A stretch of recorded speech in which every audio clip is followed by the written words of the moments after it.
जय श्री राम। जब भी सनातन धर्म में देवताओं का नाम आता है, भगवान का नाम आता है, तो उससे पहले उनकी देवियों का नाम आता है।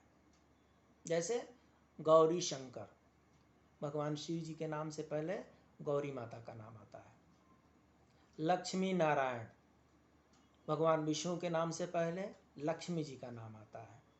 राधे कृष्ण, कृष्ण जी के नाम से पहले राधे जी का नाम आता है। सीता राम, राम जी से पहले सीता माता का नाम आता है। तो ऐसा देखा गया है कि ये पति पत्नी की जोड़ियां हैं, इनके नाम एक साथ आते हैं और इनके पूजा पाठ भी एक साथ किए जाते हैं। इनके फोटो वगैरह भी, मूर्ति वगैरह भी लगभग साथ साथ ही होती है। जब दिवाली पूजा आता है, लक्ष्मी पूजा आता है, अभी लक्ष्मी पूजा आने ही वाला है, तो जब लक्ष्मी पूजा आता है, कार्तिक मास के अमावस्या के दिन शाम में लक्ष्मी पूजा मनाया जाता है, दीपावली मनाया जाता है। तो लक्ष्मी पूजा में क्या होता है, आप ध्यान दीजिएगा। अगर आपने पहले कभी ध्यान नहीं दिया है तो आपको ऑब्जर्व करना चाहिए, और अगर आपने ऑब्जर्व किया है तो उसका उत्तर आपको मिलना चाहिए। तो जब लक्ष्मी पूजा की बात आती है तो उसमें गणेश जी के साथ लक्ष्मी जी की पूजा की जाती है। आप क्वाइन लीजिए, उसमें गणेश जी और लक्ष्मी जी, फोटो लीजिए लक्ष्मी जी और गणेश जी, मूर्ति लीजिए लक्ष्मी जी और गणेश जी। मतलब लक्ष्मी पूजा के दिन लक्ष्मी जी की तो पूजा होती है, लक्ष्मी माता के साथ गणेश जी की भी पूजा होती है। लक्ष्मी जी की पूजा होती है। दिवाली के दिन लक्ष्मी जी के साथ नारायण नहीं होते हैं, लक्ष्मी जी के साथ गणपति जी होते हैं। तो जानने की जिज्ञासा तो होनी ही चाहिए कि ऐसा क्या होता है कि दिवाली के दिन माता लक्ष्मी के साथ नारायण नहीं रहते हैं, माता लक्ष्मी के साथ गणेश जी रहते हैं। बड़ा ही रोचक प्रसंग है और आपको जानना चाहिए। होता यह है कि सागर मंथन के बाद से माता लक्ष्मी समुद्र से प्रकट हुई। प्रकट होने के बाद से उन्होंने भगवान विष्णु के साथ उनका विवाह हुआ, और उनकी उसके बाद से इस सृष्टि में धन वैभव का देवी उनको बनाया गया। उन्होंने धन को बांटने के लिए, इस सृष्टि को चलाने के लिए धन वैभव की जरूरत थी, तो अपना जो धन वैभव था उसको बांटने के लिए वो डिपार्टमेंट उन्होंने कुबेर जी को दे दिया। कालांतर में उनको ऐसा दिखाई पड़ा कि कुबेर जी अपने धनाढ़ बन बैठे हैं, जितनी भी धन संपत्ति है उस पर ऐसे ही लेकर के बैठ गए हैं, और लोगों को, जिनको, जो लोग इलिजिबल है, एलिजिबिलिटी एक क्राइटेरिया होती है, किसकी क्या क्षमता है उतना ही उनको धन मिलता है। तो जो लोग एलिजिबल हैं उनको भी कुबेर महाराज बड़ी कंजूसी से देते थे, और उसके चलते क्या था, सृष्टि में उतनी प्रसन्नता नहीं थी।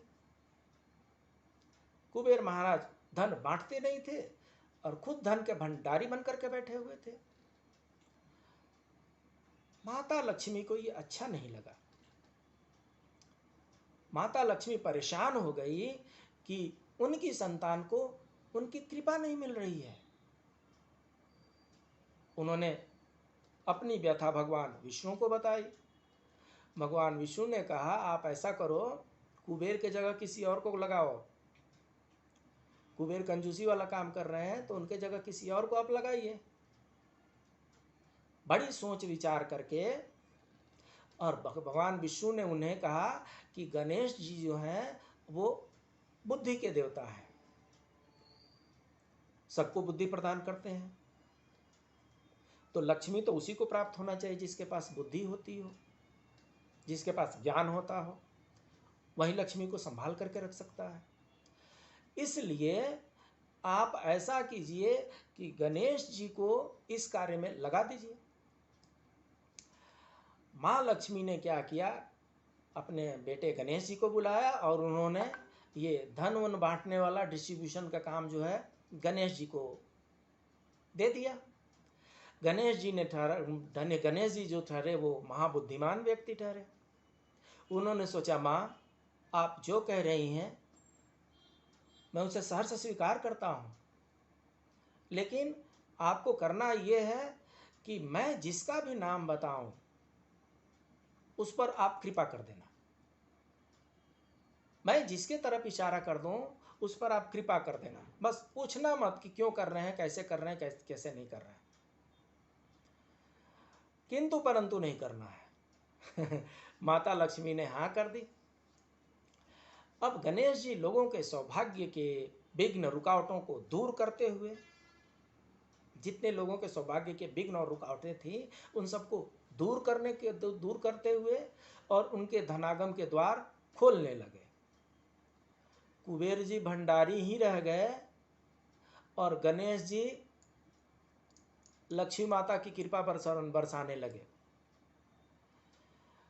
गणेश जी की दरियादिली देख करके माता लक्ष्मी अत्यंत प्रसन्न हुई और उन्होंने गणेश जी को आशीर्वाद दिया कि जहां भी, हे गणेश जी, हे मेरे पुत्र, जहां कहीं भी अपने पति के साथ मैं न रहूं, जहां कहीं भी मैं अपने पति के साथ न पूजी जाऊं, वहां आपका मेरे साथ पुत्रवत पूजा पाठ किया जाएगा। या तो मैं लक्ष्मी हूं तो लक्ष्मीपति से के साथ रहूंगी, मैं नारायण के साथ रहूंगी, और जब नारायण के साथ मैं नहीं रहूंगी तब आप पुत्र बन करके मेरे साथ रहेंगे। अब होता ये है कि दिवाली आती है कार्तिक अमावस्या को।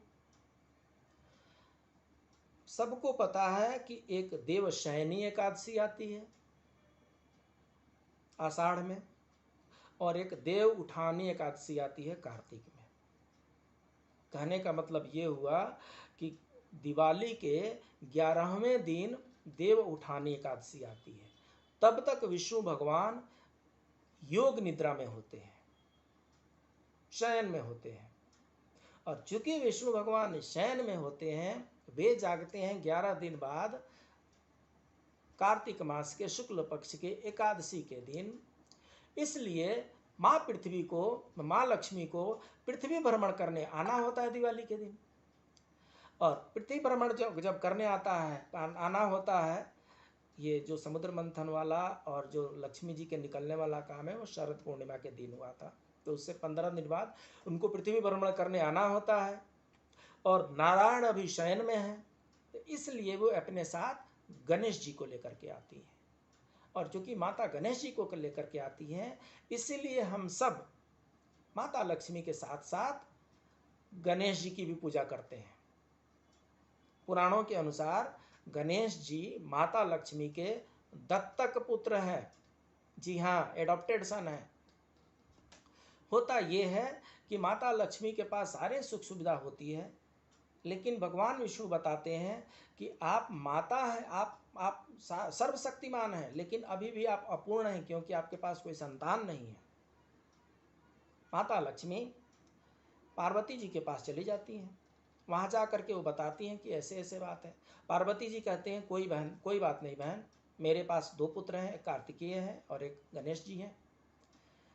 गणेश जी जो रहेंगे उनको आप दत्तक पुत्र बना लीजिए, गणेश जी हम दोनों के पुत्र रहेंगे।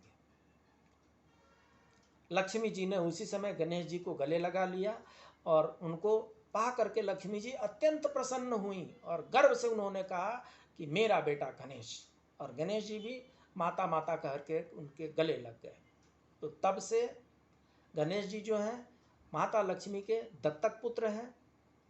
और माता लक्ष्मी ने ये आशीर्वाद दिया है कि जहाँ कहीं भी वो नारायण के साथ नहीं रहेंगी, वहाँ माता लक्ष्मी गणेश जी के साथ रहेंगी, गणेश जी के साथ उनकी पूजा होगी।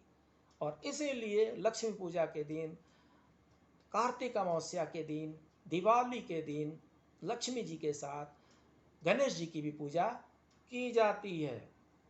जय श्री राम।